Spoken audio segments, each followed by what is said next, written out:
Eric's Adventure es un videojuego de aventuras para PlayStation 1 en el que podremos controlar uno de 3 héroes con el objetivo de salvar a Perséfone de las garras de Hades.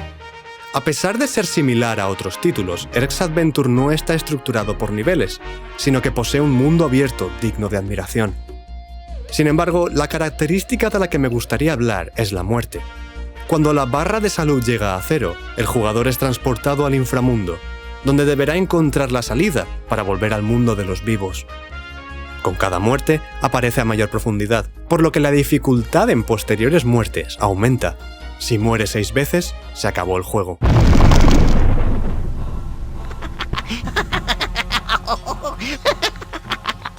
Lo que llama la atención de esta característica es que la muerte está representada en una zona jugable, a la que el jugador es transportado sin tener que sufrir una pantalla de carga. No solo tiene sentido en el mundo del videojuego, sino que es un castigo diferente al del resto de juegos, donde cargas la partida y haces exactamente el mismo camino que has hecho antes, como si nada hubiese ocurrido. Aquí la cantidad de vidas es limitada, el riesgo a perder la partida solo aumenta con el tiempo, por lo que el jugador avanza siempre con cada muerte en la conciencia. Esto añade emoción a la aventura, y que el jugador tenga interés por jugar bien y pensar sus movimientos.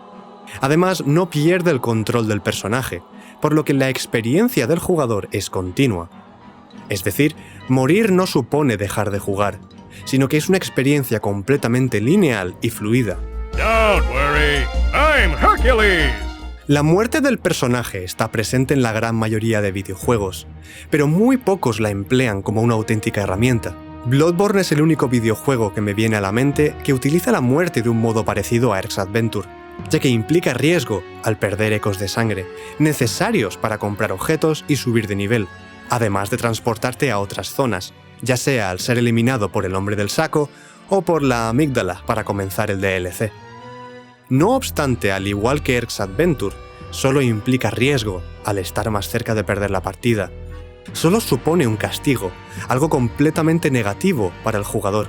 Me hubiese gustado que la zona del inframundo ofreciese objetos especiales o enemigos únicos, que morir y perder vidas sea un riesgo, pero no tanto un castigo como una oportunidad. Una combinación extraña de ideas, pero que podría dar forma a algo interesante.